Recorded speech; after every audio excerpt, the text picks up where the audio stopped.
Apoio da Globo a Lula era previsível. Eduardo Guimarães. Pode-se dizer que a Globo, pela primeira vez, ficou do lado certo de uma eleição. Ou mais ou menos isso, escreve Eduardo Guimarães. Goiás News. Notícias. Sem mais delongas, vamos para notícia. Nas horas que antecederam a entrevista do ex-presidente Lula ao Jornal Nacional, na Globo News, os apresentadores debatiam entre si qual seria a melhor estratégia para ele sobrepujar Bolsonaro. Mas esse não foi o primeiro sinal de que a Globo só restaria rever sua rejeição irracional ao ex-presidente, nem que por conta de seus próprios interesses. Em primeiro lugar, voltemos a 2018. A entrevista de Bolsonaro a William Bonner e Renata Vasconcelos, também na campanha do primeiro turno daquele ano, só faltou ter pancadaria entre entrevistadores e entrevistado. Bolsonaro beirou os ataques pessoais a eles. Naquele ano, a Globo chegou a dedicar uma edição inteirinha do Jornal Nacional para pressionar pela prisão de Lula e por sua consequente retirada da eleição presidencial. A mídia corporativa, o mercado financeiro, o grande empresariado e o topo da pirâmide social queriam eleger Geraldo Alckmin. Bolsonaro só virou opção após o então tucano derreter na campanha. Em 2018, Bolsonaro substituiu Alckmin na preferência de banqueiros, empresários e das classes A e B, mas não na preferência da mídia, Globo à frente. Os grandes meios de comunicação, à exceção de mercenários como a Record e o SBT, tinham muito claro que seria Bolsonaro no cargo. E não precisaram nem de capacidade premonitória para entender quanto Bolsonaro seria nefasto para o país, se fosse eleito. A sua trajetória política, sua homofobia, misoginia, racismo e pendores autoritários e golpistas eram escandalosamente conhecidos à época. Pode-se dizer que a Globo, pela primeira vez, ficou do lado certo de uma eleição. Ou mais ou menos isso, pois apesar de não ter ficado a favor de Haddad, ela ficou contra Bolsonaro. Mas parou de atacar Haddad. Sobretudo agora que Lula estava preso. Mas a Globo se arrependeria de não ter apoiado Haddad mais explicitamente. Se tivesse recuado dos ataques a Lula e ao PT em 2018, talvez hoje não estaria tão ameaçada por Bolsonaro. Com efeito, de 2019 para cá ele ameaçou a emissora 21 vezes de lhe tirar a concessão. E, a gênese da volta de Lula por cima quando o escândalo da Vaza Jato eclodiu, em 2019, dali em diante foi possível a este que escreve projetar onde tudo aquilo iria dar. As revelações do The Interceptor Sincepim-Pinte Brasil eram tão contundentes que inviabilizariam a manutenção da prisão de Lula. Dizer isso, porém, custou-me caro. Incontáveis vezes fui acusado de vender ilusões para ganhar cliques, no blog da Cidadania, site que edito. Com as revelações da Vaza Jato sobre as conspirações de Sérgio Moro, Deltan Dallagnol e companhia contra o Supremo Tribunal Federal, ficou claro que o STF cairia em si e daria ao então juiz da 13ª Vara Federal de Curitiba o tratamento adequado. Em 2016, o tribunal recolocou em pauta a prisão em segunda instância, que então já visava impedir a sucessão do golpista Michel Temer por Lula 2 anos mais tarde. Mas quando o STF descobriu que a Lava Jato era um monstrengo descontrolado e cheio de delírios de poder, resolveu cumprir o artigo 5º, inciso LVI da Confira, que reza que ninguém será considerado culpado até o trânsito em julgado de sentença penal condenatória.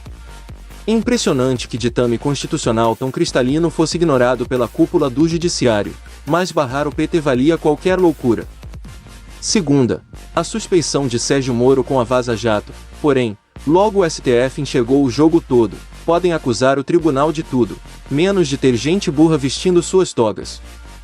E, assim, a suspeição de Moro passou a ser favas contadas no STF, o que parecia impossível em uma corte que raríssimas vezes considerou um magistrado suspeito. Quanto mais o então todo-poderoso Sérgio Moro. Dizer que Moro seria considerado suspeito, contudo, custou-me caro de novo, assim como me custou caro escrever um artigo, em 2013, dizendo que aquelas manifestações terminariam em golpe. Novamente fui acusado de buscar cliques a qualquer preço.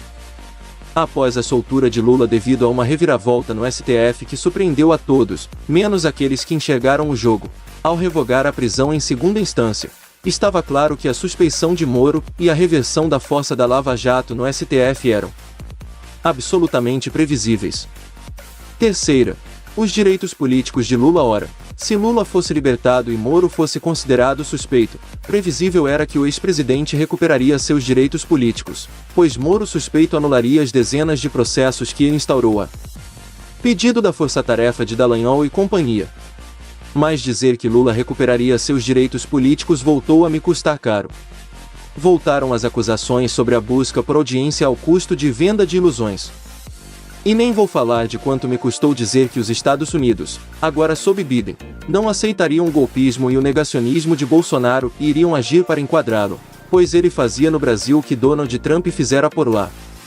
Quarta. O apoio da Globo à terceira via. Tampouco havia dificuldade em concluir que o homem que não parava de ameaçar a Globo seria combatido por ela. Então, a previsão impositiva era de que a Globo, num primeiro momento, buscaria refúgio contra Bolsonaro naquela que também previsivelmente estaria fadada ao fracasso, a terceira via. Ora, o país estava sendo esmagado pela loucura bolsonarista. Negacionismo, golpismo, racismo, misoginia, homofobia, armamentismo, culto à ignorância e uma incompetência administrativa sobrenatural fizeram o povo não querer saber mais de experimentalismos. Era previsível que o povo iria querer Lula de volta. Além do que, a condenação de Moro pelo STF e o rompimento com Bolsonaro acabaram com suas possibilidades eleitorais até para cargos menores que o de presidente. V. O apoio da Globo a Lula. Como era previsível, agora sem grandes resistências e acusações, a terceira via não decolou, o que tornava impositivo concluir que, após cair a ficha da Globo, a ela só restaria Lula. Mas essa previsão enfureceu a muitos. Como era possível um blogueiro progressista achar que algo de bom como apoio a Lula poderia partir da Globo? Simples, era possível porque, sem Lula, Bolsonaro se reelegeria facilmente e cumpriria a promessa de destruir a Globo, já que ele não sabe construir, mas destruir é com ele mesmo. Muitos foram os que ele destruiu, inclusive. Nas artes conspiratórias e de exploração da miséria humana, Bolsonaro é imbatível. Eis porque, na noite histórica de 25 de agosto de 2022, a Globo até ensaiou alguma dureza com Lula, mas era óbvio que daria a ele um tratamento diferente do que deu a Bolsonaro.